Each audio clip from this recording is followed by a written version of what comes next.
हिंदू धर्म ग्रंथों में साधनाओं का, तंत्र विद्याओं का एक बहुत ही बड़ा रहस्य छिपा हुआ है।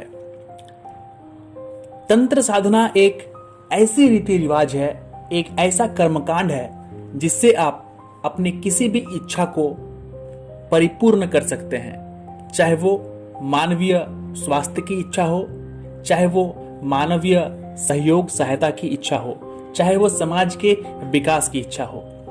परंतु इस तंत्र साधना की एक सबसे बुरी बात यह भी है कि इसे नकारात्मक चीजों यानी नकारात्मक शक्तियों के लिए भी प्रयोग या साधित किया जाता है। तो आज हम इस वीडियो के जरिए आपको बताएंगे कि तांत्रिक विद्याओं के कितने प्रकार होते हैं और इनका प्रयोग किस प्रकार किया जाता है, किस प्रकार एक व्यक्ति तांत्रिक बनता है, उन्हें क्या क्या साधनाएं करनी पड़ती है। इससे पहले भी हमने अघोरी पर एक वीडियो बनाई है। अगर आपने वो वीडियो नहीं देखी है तो डिस्क्रिप्शन में लिंक दिया हुआ है, आप वहां पर जाकर उस वीडियो को देख सकते हैं। नमस्कार, मैं हूं सूरज कुमार सिल और आप देख रहे हैं इवनिंग अड्डा। आज हम बात करने वाले हैं 3 साधनाओं में सबसे प्रमुख और सबसे भयंकर, खतरनाक, डरावना साधना, वो है शव साधना। अगर एक शब्द में इसकी व्याख्या करूं तो किसी मुर्दे के ऊपर बैठकर एक व्यक्ति को साधना करना पड़ता है। इसकी सफलता के बाद वो व्यक्ति शव साधना में माहिर हो जाता है और कई मंत्रों को वो अपने ऊपर हासिल कर लेता है, कई मंत्रों के ऊपर वह जीत प्राप्त कर लेता है। शव साधना यानी शव के माध्यम से शिव को साधना सुनने में जितनी सरल लगती है, इसकी परिभाषा जानने, समझने, देखने में उतनी ही कठिन है, भयावह है, लेकिन फिर भी रोचक है यह शव साधना। तांत्रिक क्रियाओं में साधनाओं के 3 प्रकार होते हैं: शमशान साधना, शव साधना और शिव साधना। शमशान साधना में शमशान की पूजा होती है। शव साधना में शव को प्राथमिकता देकर शव की पूजा की जाती है और शिव साधना में एक पैर पर खड़े होकर भगवान शिव की उपासना की जाती है। काली अंधेरी आधी रात का वह समय जब गहरी नींद में होते हैं और जीव जंतु की रहस्यमयी आवाजें मन में डर भी पैदा करती है, उस समय अघोरी तांत्रिकों द्वारा की जाती है।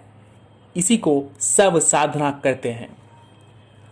अगर हम सोते हैं तब वो जागते हैं, पूरा शमशान जागता है।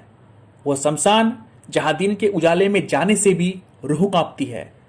वही लगता है अघोरी तांत्रिकों और आत्माओं और शवों का मेला, और होती है शवों की साधना। आखिर क्या है यह शव साधना, कैसे और क्यों की जाती है, क्या होता है इस दौरान, और कुछ भी रहस्यमयी और डरावनी चीजों के बारे में हम आपको बताएंगे। अघोरियों द्वारा खास तौर पर शमशान में 3 प्रकार की साधनाएं की जाती है, जिनमें शमशान, शव और शिव साधना शामिल है। प्रमुख रूप से इन साधनाओं को अघोरी प्रसिद्ध शक्तिपीठों जैसे कामाख्या शक्तिपीठ, तारापीठ, बगुलामुखी या भैरव आदि स्थानों पर करते हैं। इन साधनाओं को करने का अलावा संसार में इनका कोई और लक्ष्य नहीं होता और साधना के बाद या अन्य समय में ये अघोरी हिमालय के जंगलों में निवास करते हैं। इन्हें साधारण तौर पर देखा भी नहीं जा सकता, ना ही ये अघोरी तांत्रिक समाज में शामिल है, परंतु कुंभ के मेले के दौरान यह प्रकट हो जाते हैं। शव साधना की बात करें तो इसका अर्थ है शमशान में स्वयं के शरीर की अनुभूति को शव के समान निश्वत करके अपने उद्देश्य की मानसिक रूप से साधना करना। शव साधना के दौरान किसी मुर्दे यानी लाश की आवश्यकता पड़ती है और यह सबसे भयावह साधना में से एक है। शव साधना के लिए किसी शव का होना अत्यावश्यक है। अघोरी यदि पुरुष है तो उसे साधना के लिए स्त्री के शव की आवश्यकता होगी, और यदि अघोरी स्त्री है तो शव साधना के लिए पुरुष के शव की आवश्यकता होती है। परंतु शव का चयन करते समय इस बात का विशेष ध्यान रखना आवश्यक है कि शव किस श्रेणी का है। किसी चांडाल, दुर्घटना में मरे हुए व्यक्ति या फिर अकारण मरने वाले युवा का शव साधना के लिए उपयुक्त माना जाता है। शव साधना विशेष समय काल में और भी महत्वपूर्ण हो जाती है।